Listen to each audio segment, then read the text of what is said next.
Welcome back to the Explainer, 7th grade historians.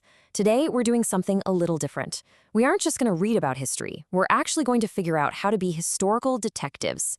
Our goal? To build a cautious, highly accurate model of early colonial settlements. And we're going to do it using nothing but specific source materials from the Library of Congress and the National Archives. So, let's get our detective hats ready. Okay, let's dive right in. Here's our roadmap for today. First, the source-based model. Second, evidence versus interpretation. Third, geography and settlement survival. Fourth, claim, evidence, and reasoning. Fifth, fact-checking colonial misconceptions. And finally, number 6, a quick recap and student check. We're going to unlock some serious historical analysis secrets today, so let's get moving. The source-based model. Because true historians don't just guess what happened, right? They definitely don't just make things up. They build a source-based model. Think of this as a cautious, step-by-step reconstruction of the past, built using only specific details found in primary and secondary historical sources. That last part is absolutely crucial. It means every single claim we make has to be strictly tethered to the texts we're looking at. If the document doesn't say it, we don't claim it as a fact. We're building our understanding one verifiable brick at a time. Which brings us to Section 2, Evidence versus Interpretation. To build our model correctly, we have to master a very specific skill: distinguishing what a document actually says from what we think it means. Now, what's really interesting here is the sharp contrast between these two ideas. For evidence, which is fact straight from the source, we might read, Jamestown was in a swampy location. That is raw data directly from the text. But then we have the interpretation, which is the historian's inference. Geography was the primary reason for early disease and death. You see, the text gives us the clues, the swamp, the disease, but the historian makes that logical leap to conclude that the geography was the primary reason for the deaths. So remember, evidence is what's literally on the page, interpretation is the meaning we draw from it. Moving right along to Section 3, Geography and Settlement Survival. Let's apply this new detective skill to our Library of Congress sources about colonial geography and the famous Jamestown settlement. The historical timeline gives us a really clear picture here. In 1606, the London Company expedition departs. By April 1607, a group of 105 men arrive in the Chesapeake Bay, and in May of that year, the Jamestown settlement is officially established. But man, things got incredibly difficult pretty fast. By September 1608, John Smith has to step in and impose strict rules just to keep people alive. And despite all that, 1609 to 1610 brought the horrific starving time, where only a fraction of the colonists survived. Finally, around 1614, things start to stabilize when John Rolfe marries Chief Powhatan's daughter Pocahontas, and tobacco starts to thrive. But you gotta wonder, why was it so unbelievably hard for them to survive at first? Well, our sources make it perfectly clear that geography and the environment strictly dictated their fate. They chose their location to be at a safe distance from hostile Spanish ships. Makes sense, right? But that strategic choice meant settling in a swampy location, which, the text tells us, gave rise to epidemics and disease. Add to that a total lack of basic hygiene, which worsened conditions, and freezing cold weather that seriously exacerbated their food shortages. Honestly, according to the documents, if it wasn't for trade with Chief Powhatan providing crucial food before they could clear their own land, the settlement might have completely collapsed. All right, time for Section 4, Claim, Evidence, and Reasoning. Having gathered these incredible facts straight from the text, it's time for us to step up and build a formal historical argument using the CER framework.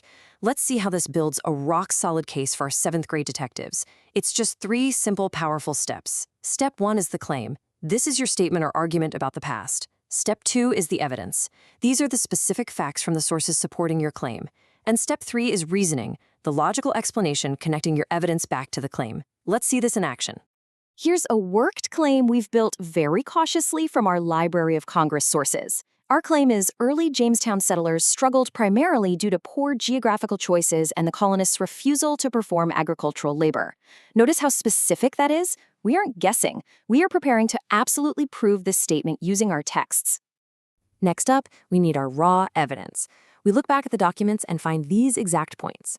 The text tells us Jamestown was settled on a swampy island, causing epidemics.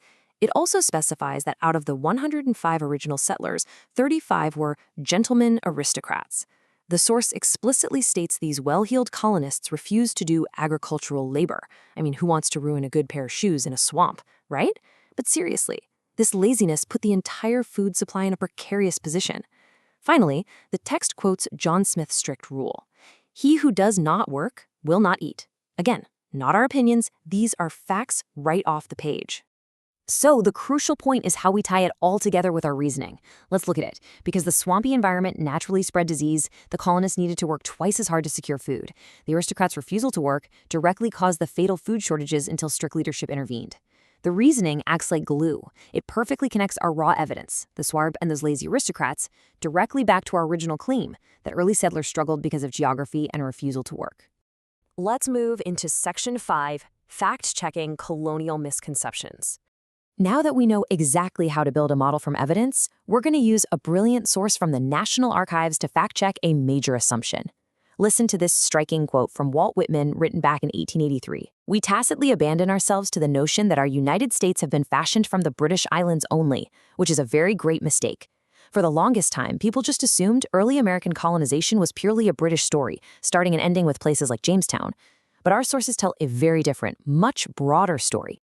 And the historical timeline brilliantly illustrates exactly what Whitman meant. Check this out. In 1598, Spaniards founded a colony of New Mexico. That's almost a full decade before the British even founded Jamestown in 1607.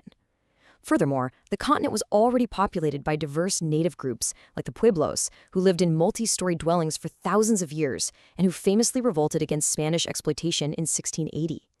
By 1692, Don Diego de Vargas begins the reconquest of New Mexico. The main takeaway here? American history isn't just British history. It is deeply, deeply woven with Spanish and Native American histories from long before Jamestown even existed. Finally, Section 6. Recap and Student Check. We've covered a ton of ground today, so let's make sure those detective skills are locked in. I want you to think back to the texts we just discussed.